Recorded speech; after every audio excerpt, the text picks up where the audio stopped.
Imagine spending your hard-earned cash on the brand new Nintendo Switch 2. You unbox it, set it up, and dive into your favorite games. It feels like yours, right? But here's the twist, you don't actually own it.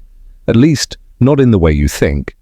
Thanks to Nintendo's newly updated policies, buying the Switch 2 means agreeing to terms that could allow Nintendo to shut down your console remotely, permanently, and it's all written in the fine print of their latest end-user license agreement. Recently, Nintendo quietly rolled out a series of legal updates that fundamentally changed the relationship between gamers and their hardware.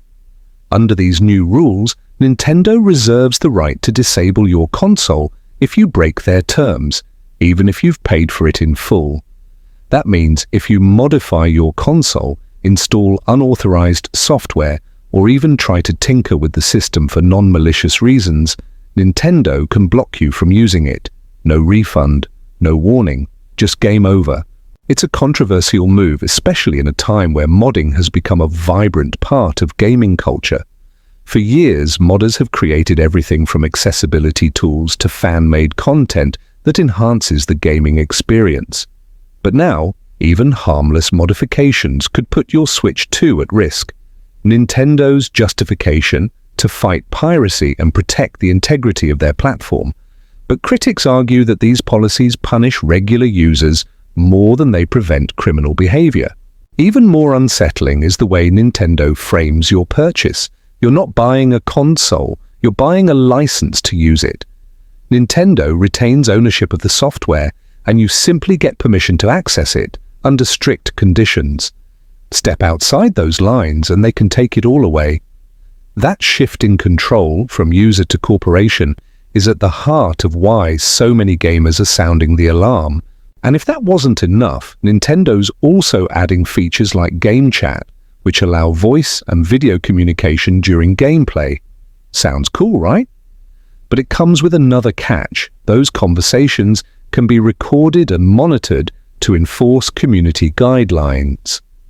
While the goal is to crack down on toxicity and harassment, it also raises serious privacy concerns. Who's listening? How long is that data stored? Can it be used against you? This new direction from Nintendo has sparked a major debate. What does it mean to own something in the digital age? And are we okay with companies holding this much power over devices we've bought with our own money? Ownership in the traditional sense used to be simple. You bought a device, and it was yours. You could tweak it, break it, fix it, or customize it to your liking. But with the Switch 2, Nintendo is making it clear. You own the hardware shell, but everything inside is under their control. It's like buying a car that stops working if you change the radio. And for gamers who grew up in the era of Game Sharks, homebrew and ROM hacks, this feels like a betrayal of everything that made gaming feel personal and creative. What makes this even more frustrating is the imbalance in how these rules apply across regions. In the United States, Nintendo's EULA gives them far more freedom to enforce these shutdowns.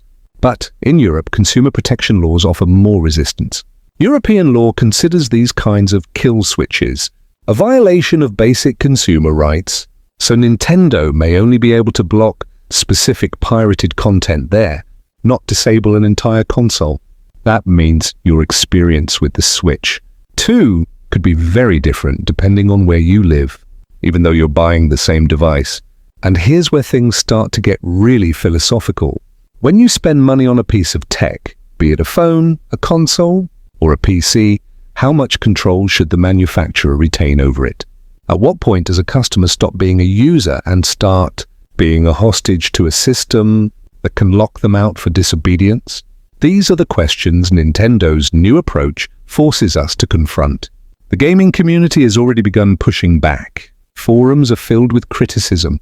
Videos are being made, discussions are happening across Reddit and Twitter. And the sentiment is growing.